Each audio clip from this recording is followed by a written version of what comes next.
without further ado, I'd like to introduce today's producer and host, Saida Hafiz. Now I'm going to have to do a little reading here, so bear with me.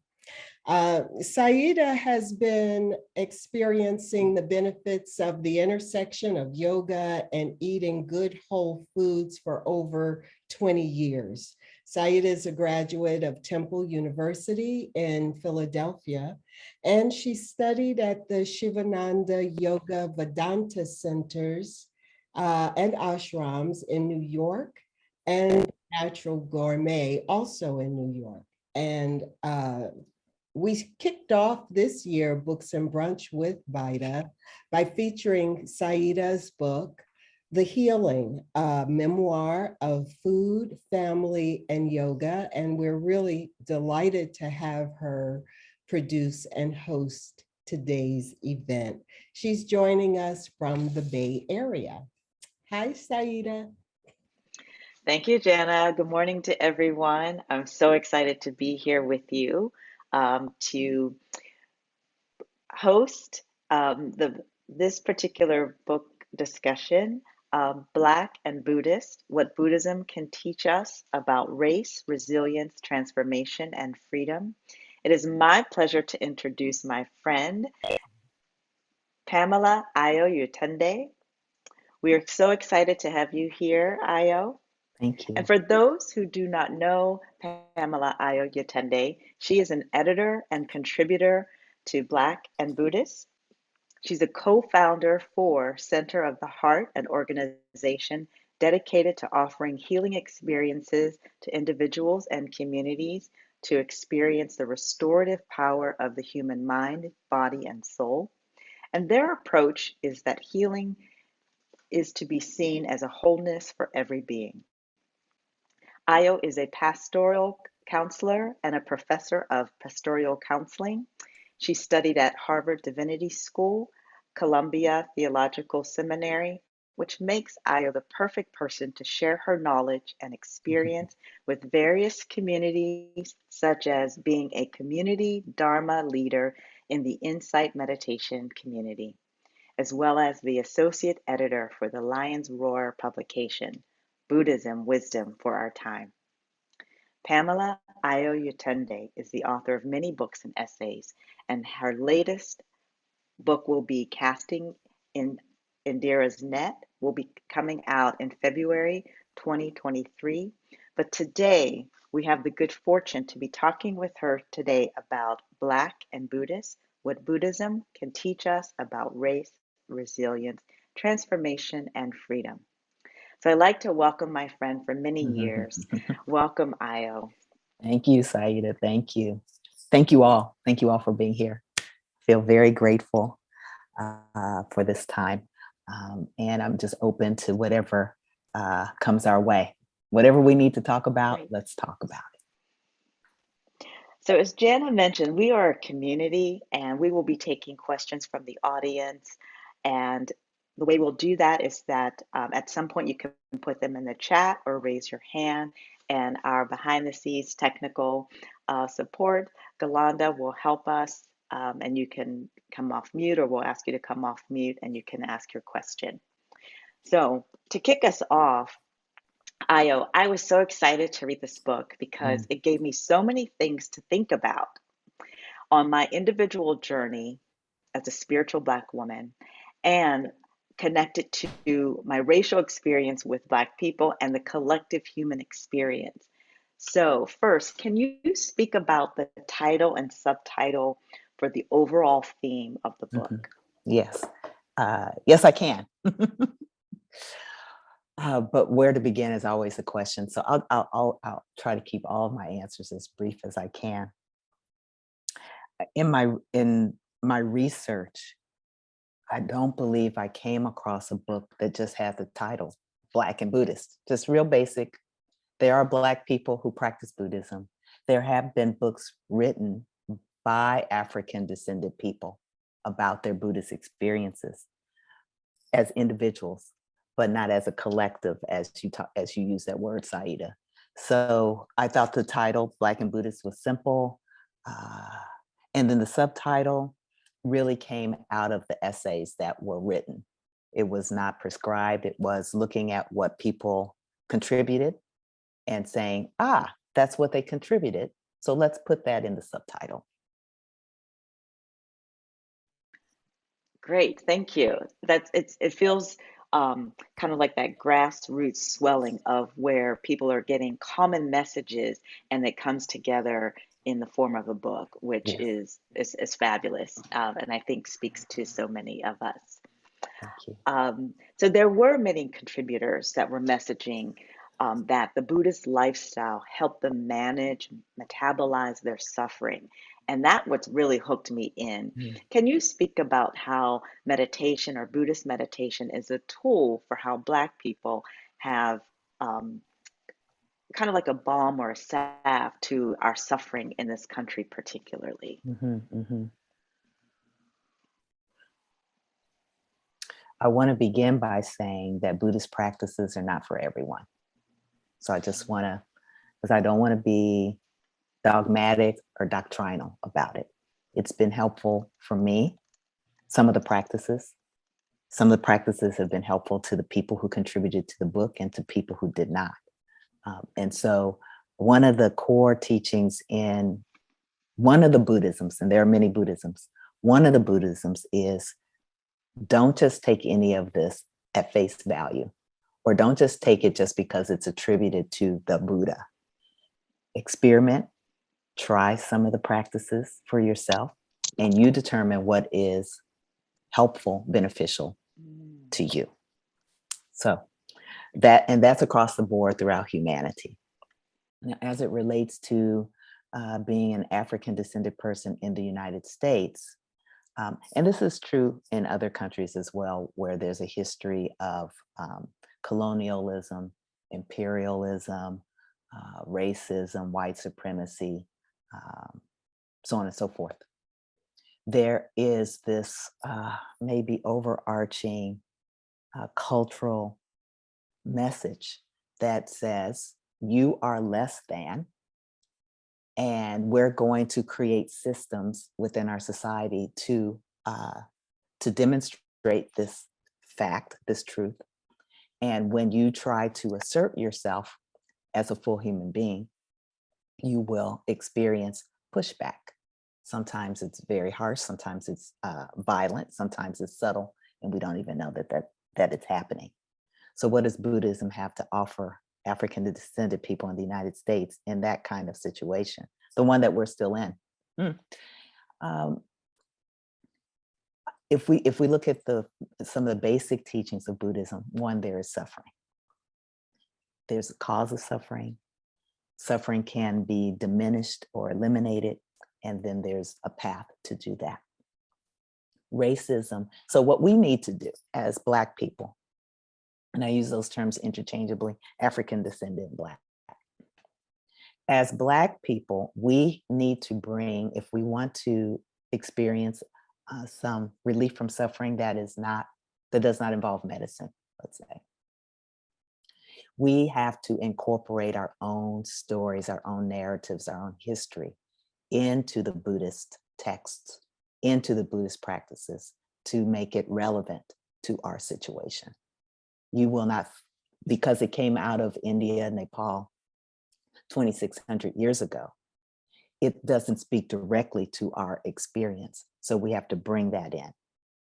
Yes, racism is suffering. White supremacy is suffering. And it's not just suffering from Black people, it's suffering for everybody who believes that stuff, right? There are causes. Ignorance is the cause, one of the causes. Yeah. Can ignorance be diminished or eliminated? Yes. One of the ways is by practicing right view. Right view being creating the capacity to hold truth, to speak truth, right speech, to hold truth, right view. And one of the ways that we can do this is to practice sitting in stillness with the truths that come up in our own selves, about our own selves. If we can do that, then we can be in the world in a way that I believe supports what I call remarkable relational resilience, the ability to know our own truth, and therefore not project delusions of inferiority onto others. So that's, I hope that's, I know I could go on and on, but that's my short answer to your question, Saida. Well, I love the fact that you brought up the stillness because it reminds me of the lake, or when water is still, we're able to see a clear reflection of who we are, which is amazing. That's the point. Yeah. So in this, the readings, one of the things that struck me was in an essay called From Butcher to Zen Priest: Radical Transformation Through Bloodletting. My favorite quote in that essay is, "Zen helped me to be a Black man who can also live more equanimously with the threat of police brutality and still care for myself deeply." And I believe you co-wrote or connected with this particular essay. Yes. And what was your take on that statement, and how and if it was shared with the Buddhist community? Right. Now, I don't, I guess we started this project probably in 2018. And so I don't remember all the conversations that took place between me and the authors and my co-editor, Cheryl Giles. But thinking about that chapter in particular, thinking about Royce in particular, and thinking about Zen in particular, we are taught to think about the suffering of others, right? And that the police brutality that we experience as Black people in the United States, the police brutality is also a form of suffering on behalf of the police. The police who are enacting these acts of violence are also suffering. So I think the invitation here is to remember that we all suffer, that we all can get caught up in ignorance, that we all have the capacity to act out of ignorance in very hurtful ways.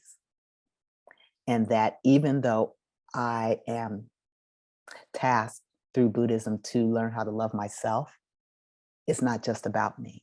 It's about me and everyone I'm connected with. And to have compassion for those who enact violence, just like I have the capacity to do, is not a self-negating principle. It is a connecting principle.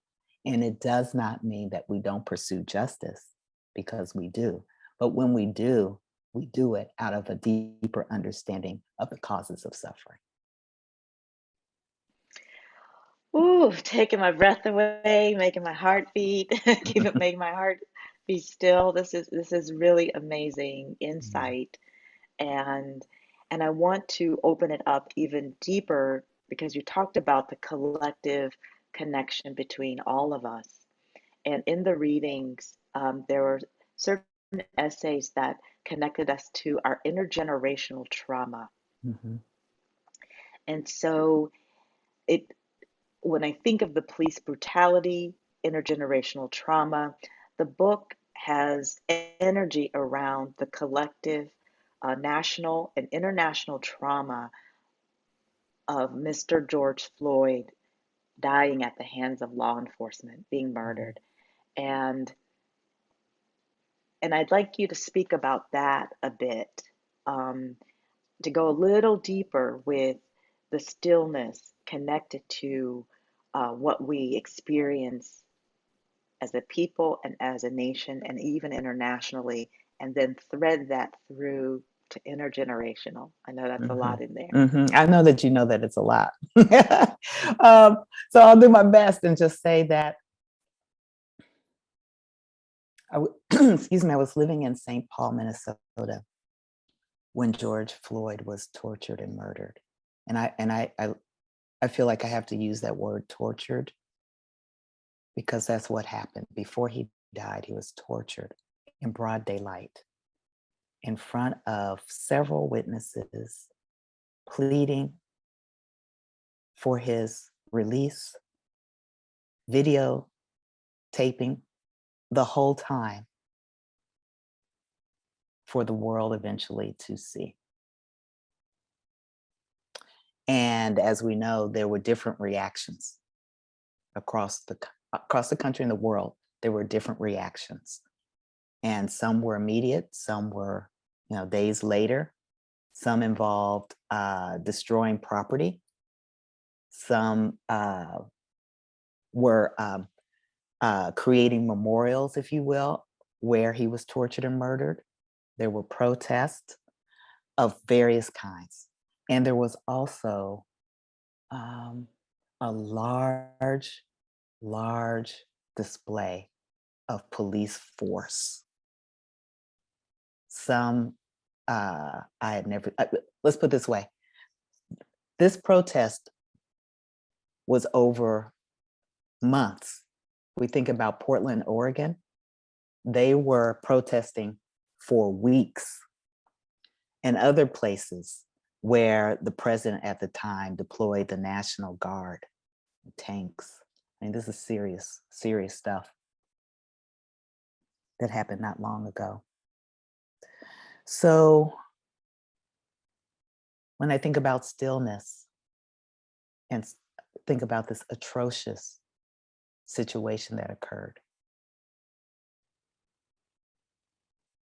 we have a cultural response to things like this, which is to respond immediately with a certain kind of cultural response. From a Buddhist perspective, that can be fine and it can be appropriate if it doesn't involve violence. Because from a Buddhist perspective, non-harming or ahimsa, which I think you're familiar with that term, it's also part of Buddhism. So even in our pursuit of justice and witnessing, we are still to try to practice non-harming. Even though intergenerationally speaking, we are harmed people. We carry the harm, the pain and suffering of our own lives, and from an intergenerational perspective, the pain of our ancestors. Some say it is genetic. I think of it more as a cultural transmission of values and anxiety, because no one wants their children to be hurt. Typically, people want their children to do better than they did. And so but we still live in a society where we need to teach our children how to behave, what to think, how to assess danger, right? Give them the talk.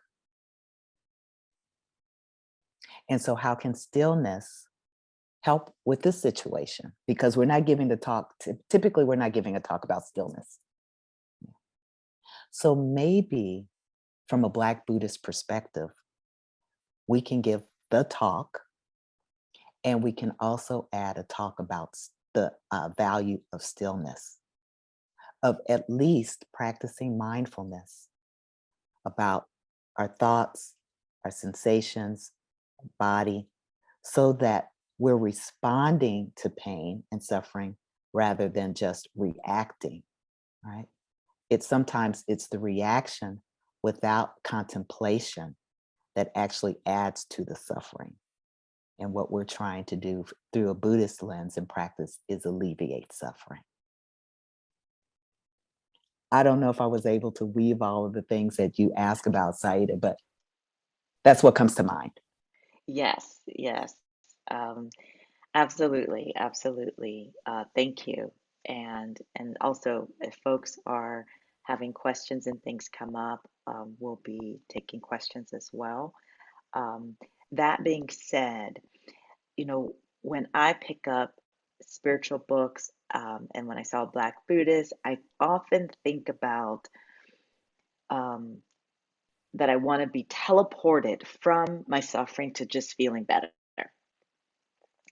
And what I found in the essays were not a spiritual bypassing of like, oh, if you do this particular sitting practice, life's going to be great. Instead, through the essays, I kept seeing more and more that you had to integrate your experience as a Black person in this world using the tools. And so, can you speak about sort of this concept where um,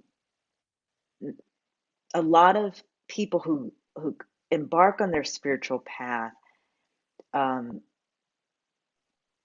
and I'll speak for myself, have this sometimes, we just want it to be better and bypass and just like, oh, I'm in a spiritual realm.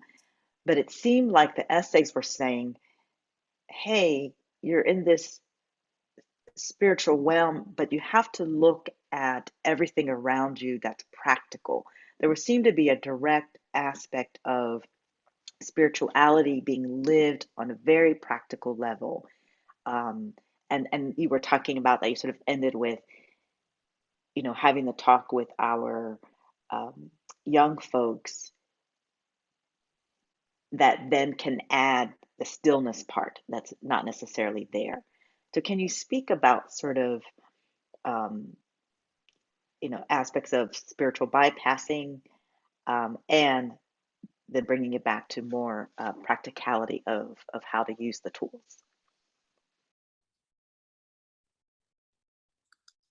Saida, we've had a couple of delays because of technology.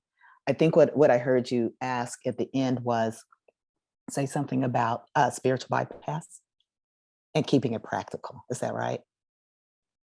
Yes, and and not the spiritual bypassing of what it means to not just kind of leapfrog over things, but Mhm. Buddhism Mm, calls you to actually face where you are in the present and make it practical. mhm. Okay.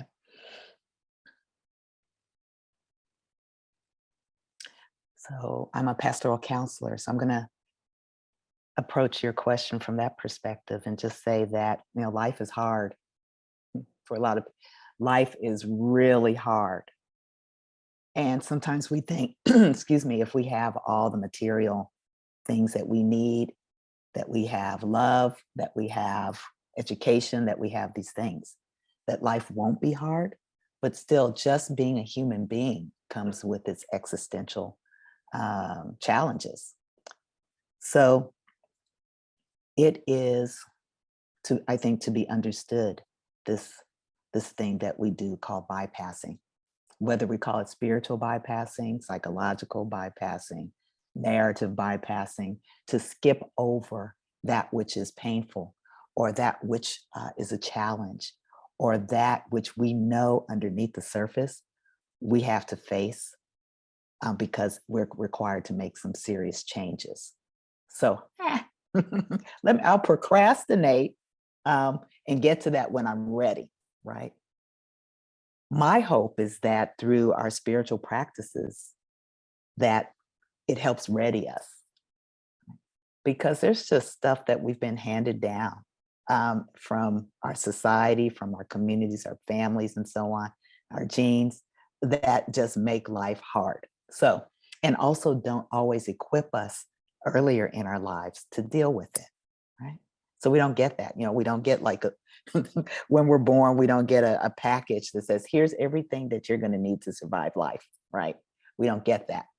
So over the course of our lives, if we're lucky, we get gifted with various practices, yoga being one of them, meditation being another, for some prayer, uh, eating vegetarian, our relationship to other species, all these things can help equip us to face reality. And I've heard that the hardest thing to face is ourselves sometimes. The hardest. We are so hard on ourselves. Um, So one of the things that can help aid the tendency or the habit energy, the habitus to engage in spiritual bypass, like as part of our personality, is to gain the confidence that bit by bit we can face those things that we turn our back on. Bit by bit. We don't have to take the whole kit and caboodle, right, and swallow it. Just bit by bit. Maybe, just as an example, maybe the habit energy is lying. And maybe that habit energy arose as the result of living in an environment that was unsafe. If you told your truth, you got punished over and over again. So you learned how to lie, just how to survive. Yeah, just to survive. And we take those habits out into the world because if we couldn't survive at home, how am I going to survive out here? Right? So we lie. Rather than engage in bypass, the bypass would be, oh, I don't lie. I tell the truths that need to be told. My lies don't hurt anyone. I'm still a likable person. I can still be trusted and so on. In this particular situation, then the practice would be right speech. Right? By practicing right speech, what we're saying is that part of right speech is telling the truth. So then, what truth can you tell today? Just a little truth somewhere to someone, just to begin practicing. Right? And then with the stillness, with the sitting, with mindfulness, can you learn how to use your breath? I know that you all know how to do that and how to instruct people to use your breath. Use your breath so that you can sit with the fact that one, you change the habit, and that may cause some disturbance in you. But two, you just exposed yourself, right? And how does that feel? You're not used to exposing yourself. How does that feel?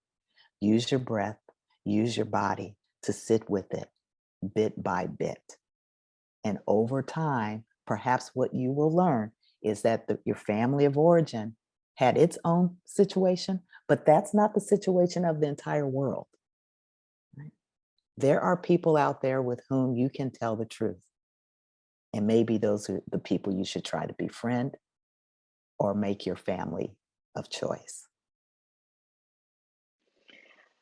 Wow. Bit by bit, very powerful. It helps with the overwhelm and anxiety, Mm-hmm. right? Where we don't have to write that as a story.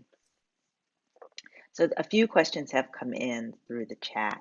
Okay. One is, where and how are these principles taught when there's so much disconnection among people in communities? Well, I started with books. I grew up in the United Methodist Church and had left the church in my teen years, well, at 18. And fast forward at age 40, someone gave me a book by Thich Nhat Hanh, Touching Peace. So I grew up in the United Methodist Church. Just because I left the church when I was a teenager didn't mean that I still didn't have the residual, oh, you can't engage in any other belief system or practices. God doesn't like that. But our God is a jealous God. Christianity is superior to, still stuff like that in me. But I had the book, I read it, I responded to it positively and immediately. But it was still probably 2 to 3 years of just reading about Buddhism before I actually sat with a Buddhist community. So you don't actually need a community to learn what Buddhism is about. However, once you get deep into the teachings, you will almost always hear, and especially if you're reading Thich Nhat Hanh books, that the Sangha, the community, is part of the Buddhist practice. So the teachings of the Buddha, the Dharma, the Buddha himself, the teachings of the Buddha, called the Dharma, and the Sangha, which is the Buddhist community. If you have all three of those in your life, then it's very likely you're a Buddhist practitioner. Thank you. And questions are continuing to pour in. And you mentioned Christianity, and this came in even before you started talking about it. But the question is, what has been the experience of being a Black Buddhist practitioner among Black Christians? I've been lucky, I think, in that regard. So, but also, let's be real. My experience is not going to be the experience of most Black Buddhists if you are especially in Christian supremacist churches and families, right? So I would say that I'll try to keep this short.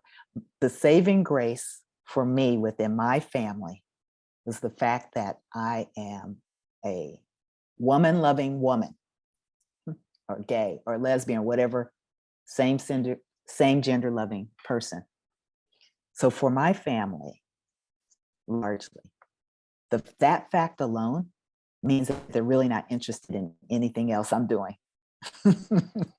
So I don't have a problem being, but most of them don't even know that I'm a Buddhist practitioner. They're not interested. Interesting. Right. Interesting. Right. But the lucky thing is, I taught in a Christian seminary, in a progressive Christian seminary, and progressive in that they had an interreligious chaplaincy program. And so for me to be with the Black students who are also Christian was not a problem at all. Nice. Yeah. Thank you. But, it's always, and I'll just say this, it's always good to remind Christians who have a problem with people who aren't Christians, that Jesus encountered many non-Christians along the path. He encountered many non-Christians. And why? He was not a Christian himself. He was Jewish, right? So, and in his encounters with non-Jews, there are many stories of where he was not engaged in converting them to Judaism, right? So it's always good to remind Christians of who Jesus was. Great. Since we are landing on who Jesus was, a question came in of, why did you leave the Methodist Church? Okay. We appreciate the check. All right. So, short story. Well, I have been sitting there every Sunday, with the exception of Communion Sunday, which was once a month. I loved communion. But sitting there as a child, growing up, and just wondering, what is this all about? And why does the pastor say the same thing every Sunday? And why do people, I was a teenager, right? Why do people say one thing and do another? So one Sunday, I was 16 years old, one Sunday morning while we were in church, and I grew up in Indianapolis, and the church was in a relatively quiet neighborhood. But this Sunday morning, there was a woman screaming at the top of her lungs outside the church building, screaming. Everybody in the church could hear her. And I know that because the organist stopped, the pastor stopped, the choir stopped, and people began to look around, and I stood up. And my aunt, who I was sitting next to, my mother was in the choir, my aunt pulled on my dress hem and said, "You better sit down. You don't know what's going on out there." And I said, "Sounds like somebody's in trouble." I go out, I come back in, I don't see anything. I come back in, and all eyes were on me, right? So I walk in there, and I'm looking in the sanctuary, and I'm like, wait a minute, I'm the only one who got up. And then knowing that I got up, I'm a 16-year-old girl. I got up and nobody came after me. And that's when I said, okay, something is not right. Just because we sit here and we preach I mean, and we listen to preaching, we sing and all that, doesn't mean that we actually live out what I understood to be the Christian teaching. So there's got to be something else. But I didn't know what it was, but I was open to it. I was open to it. That was the final straw. You left at 16, the church? Well, in Or my a little bit mind, later I in still your lived in mind? my mother's house. Okay. I still lived in my mother's house. So I went to church till I was 18. When I went to college, I went just a couple of times. Then, this is a longer story. I did return to church later in life, but different churches at my choosing that had what I thought was a theology that made sense to me. Nice. Yeah, more and more I really hear the spiritual guidance and teachings connected to the practical everyday actions in living, that they're not separated. And thank you for that story. I think that it might not be too uncommon for us to start looking at what people are doing and does it match what they're saying, and walking the walk, talking the talk, and then walking the talk. Right. And no one's perfect. I'm not Right. perfect. No one's perfect. But I thought, well, I could go on. But I'm not going to. Are you sure? It sounds like a juicy It's next juicy. bit. It's juicy, but no. Give it to us. Give it to No, us. no. Okay. Maybe we'll circle back to that. But one of the things I wanted to ask, just in terms of timeline, so 16, having this experience, still living in your mom's house, life continues. And when was it that you received the book from Thich Nhat Hanh? Was it, I was did you say 40. 40? Mm-hmm. So we have experiences in our lives that are really what I call nudging us on our journey, and paying attention to that. Nice. Yes. Okay. So one more question that's coming in from the chat, and then people too, if you also want to come off mute, we'll be able to, you can raise your hand, and we'll be able to bring your voices into the space too. So while you're thinking about that, one question that came in is, what has the impact of Buddhism been on your personal life? Do you explore other spiritual or religious practices along with the journey to Buddhism? Oh, yeah. Thank you. Thank you for that question. So, yes, I do explore and experience other Buddhist practices. When people ask me, well, what are you? I will say that I am an interfaith pan-Buddhist practitioner. And by that, I mean, and this is what I write about in Casting Indra's Net, I am open to wisdom wherever it comes from. I'm open to wisdom. When I let go of fearing God, my mind and heart is open to all kinds of belief systems and practices. Also, as someone who taught interreligious chaplaincy, I felt, well, even before teaching, as a chaplain, working in a public setting, I felt that it was my obligation to learn as much as I could about another person's tradition so that I could more appropriately be with them.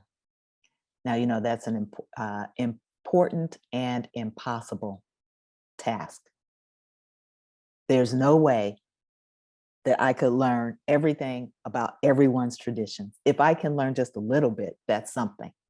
So as a chaplain, when someone from a different tradition says, hey, I want to speak with the leader in my tradition, I try to find someone for that person, right? And at the same time, learn more about the tradition, right? Because each tradition also has its own rituals and own culture and ways of attending to the rites of passage in life. So yes, I'm very open, and I'm also expressing humility in that there are things that I think I should know more about that I don't, right? Just for whatever reason. So if I live another 3 years, 5 years or more, I will know more than I know today because I'm curious. And also lastly, because this is Yeah. really important politically, there is a movement towards strengthening Christian nationalism in this country. And the stronger it gets, the more of a threat it is to people who do not identify as evangelical, politically conservative Christians. Wow. Wow. Yes, thank you for that important reminder and understanding of what that means. And I want to uplift Tina's question. What does actual Buddhist practice look like? Are Mm, there services, group prayer meetings, mm, or is it primarily an individual path? mm. All of the above. All of the above. Some people have said there are as many Buddhisms as there are Christianities. Right? So for some people, it is an individual practice. And even as in an individual practice, it can appear different ways, right? It can be sitting silently in meditation, focusing on the breath, for example. It can be chanting out loud by oneself. It can be chanting with mala, you know, this. It can be chanting in front of an altar at home. It can be going to a very church-like service. There's an organization called Buddhist Churches of America, which is Japanese, but in the United States.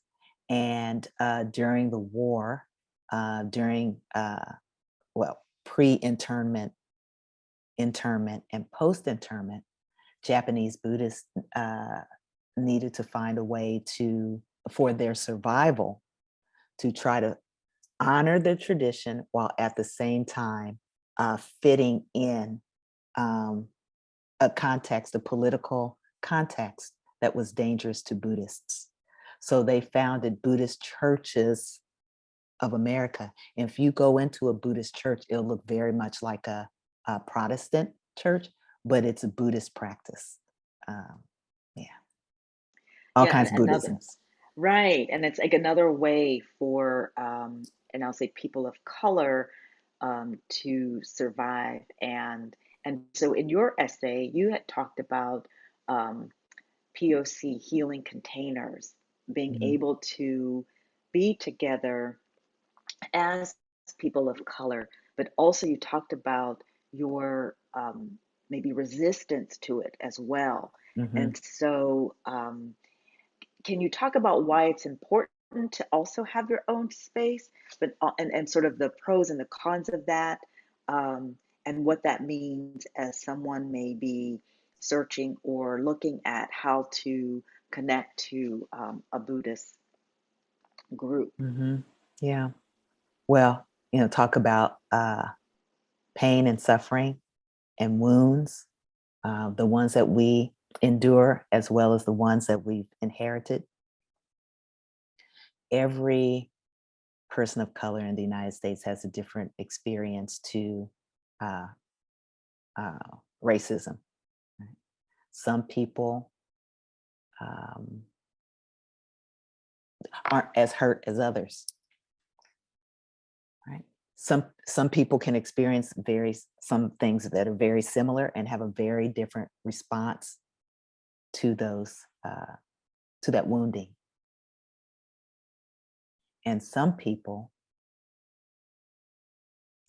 of color, and I'll be very specific about some Black people, have endured such persistent um, diminishment of their very being by white people that in their spiritual free time, where they can choose to be with whomever they want to choose to be with, it would do them well. It would be healing to be with people who look like them, who reflect them, who they can identify with, at least superficially, and not have to deal with the indignities of being questioned all the time. So that's the case, I think, regardless of whether it's a spiritual community or not. There's so many professional communities that are, organized around ethnicity or race. And also because if we don't organize around the issues that are important to us, who will? Yes, yes, Right? yes. I Who hear will? that. Very few will, right? Right. So that's what we need to do for our own well-being, sense of well-being and community. Now, the question I have within Buddhist people of color or Black communities is beyond, in essence, just looking at each other, right? And also breathing in the cultural ways that we express ourselves. What else are we doing? Because Buddhism is supposedly, for a lot of people, a path of transformation. Right? So if within the people of color or Black sanghas, we are not practicing in a way that supports one's relational resilience once they go back into that white environment, are we running the risk of actually depleting the person's power potential, right? Because if you're in my sangha, if I'm leading it, let's say, I want you to, when you go back to be with those white folks, I want you to go back strong, right? Not today, okay? And that's not because, it's not because you're not a good person, but not today. I'm not doing that today, right? I am loving myself today. I'm loving you. And when I say no, that is really an act of love, that we're not going to perpetuate this ridiculous racism that I've been like hiding under just to keep the peace. Right. I'm going to leave today. I'm going to leave this meeting, not this meeting. I'm sorry. I'm going to leave my work day today. Right. I'm going to leave this work day today feeling good about myself. Right. Well, a question came in that is touching on that, and I want to ask it because I feel like it's a very strong note. Are there Buddhist focuses or foci on joy and pleasure of the Black experience outside the lens of suffering? And so, I know we're coming to a close, but if you could touch on that a little bit, Yes. I would love to hear it and share it with others. Okay, I will. How much time do we have? Okay.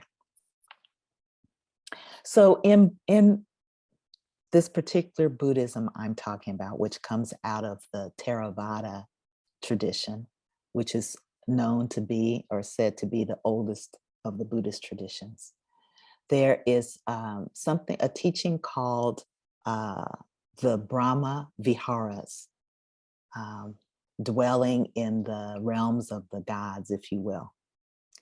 And when dwelling in the realms of the gods, one is imbued with loving kindness, compassion, equanimity, and sympathetic joy. Underscore joy. Joy. Sympathetic joy. Yes, joy. Now, what kind of joy is this? It's a different kind of joy. The joy is typically a celebration of the well-being of others.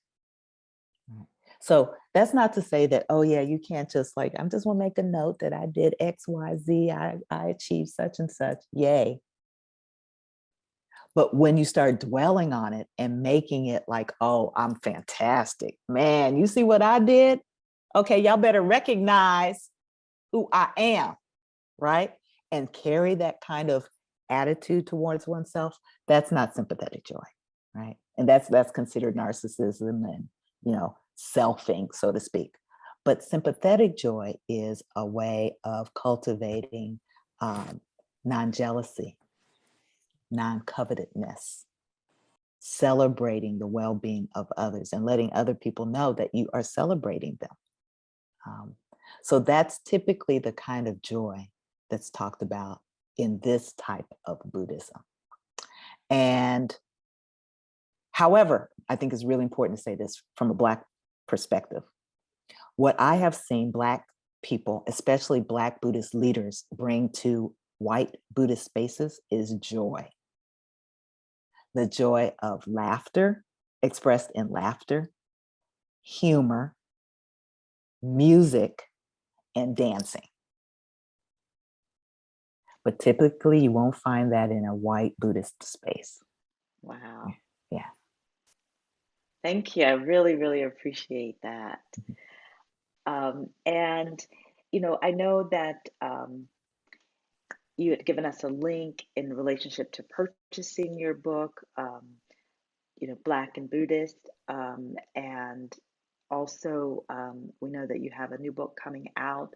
I did want to spend a little bit of time to ask you about the new book. Okay. Before we have a closing. So if you could speak about Casting Indra's Net, I'd love to hear about it and let folks know.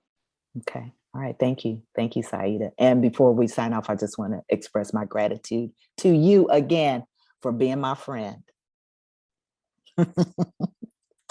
So I talked about being a pastoral counselor, and I'm a pastoral counselor with a law degree. Now, the reason why I pursued a law degree is because I was an activist and a very shy activist. So can you imagine, like, you're trying to advocate for something, but you're afraid to speak? That was me. But I felt passionate about the things that I wanted to advocate for. So I bring that sort of lens also to my pastoral counseling work. Casting Indra's Net is really my, I guess you could say, chaplain's advocates' concern about the rise of violence in the United States and the call for all of us to start turning against each other. I really do believe the conditions for genocide are ripe in this country. And I do believe that those of us who are still alive, have survived what could have been a worse genocidal situation. By that I mean, and I want to break it down because this is an area where we tend to bypass, right? The public policy situation around public health, especially in the early days of COVID. I'll put it this way. When you have the President of the United States literally stepping in front of the public health experts, blocking the possibility of journalists to have a direct answer from the public policy expert, when Black people largely are dying, then you have, in my view, we have had a if I'm gonna call it this, bloodless quasi genocide, because also there were white people who died, there were brown people who died, right? So casting Indra's Net is a plea, really. It's a chaplain's plea for civility and the cultivation of civility as a spiritual practice. That's what that book is about. Wow, wow. Thank you for, your Dharma and your daily service to interrupt what is being put out there as the violence and the genocide of who we are collectively as humans. And I like to, and I'm of all life beings on the planet. And that being said, quick question came up that asked, are there other mindful police training programs created by Black people that you're aware of that are out there? Mindful police training Yeah, like mindfulness for police. for police. Mhm. You know what? I know who does know, and I can get that information to you, Saida. Okay, great. And so Yeah. we'll be able to perhaps send that out or connect it with Mhm. the video and such that will be out on YouTube. So yeah, thank you. Thank you so Okay. much for being Thank with you. us here today. And Thank you. again, doing your service and uplifting who we are. Um, Thank you. I we just put changed in my the chat. screen. I just changed the Okay, screen so I could see who's here. Are yes. people intentionally not showing their faces? Hey, Miriam, Regine, I said, Naima, And I think we Tina, had some so hello, that we could Marilyn. see Okay, the speakers. But yeah, I think Dee it Marilyn, was kind of, yep. Heather, Perusha, Charlene, Tiffany, Eve, Selam, Cree. Hope I'm pronouncing your names correctly. Eternity, Evangeline, and whoever, if I forgot or didn't see your name, I'm sorry. Thank you all for being here. Thank you. And for your questions. Someone said they're just kind of lying and chilling in bed, so they didn't have to come up. Okay. Which, that's brunch, right? Brunch can be in bed, it can be however you like it. As we say, we're all friends here, and it's good to see so many folks coming out and showing up and supporting each other. Um, and in that case, then I'd like to turn it over to have us wrap up. And Jen, I didn't know if you wanted to say some conclusions. No, I can. I've been typing them in the chat. First of all, thank you so much for being with us, Io. We really appreciate it. And this has been very insightful and powerful and personal in many ways. And we appreciate you being candid and transparent with us and truthful with us. That, you know, Satya goes a long way in this world, doesn't it? And Saida, thank you for hosting this. It's been wonderful. Hope you'll come back and host another Books and Brunch with BYTA, maybe with the new book when it's available. And want to say thanks to everyone who joined us today. Hope that you have enjoyed this experience and that you'll join us in December when we're back again with the last Books and Brunch with BYTA for this year. And I'll just put in a little teaser. It's going to be on like Donkey Kong next year. So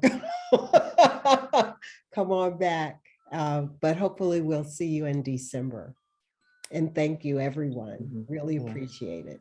Thank you all for your service too. As teachers, thank you. You're doing your work to help us transform our suffering. So thank you.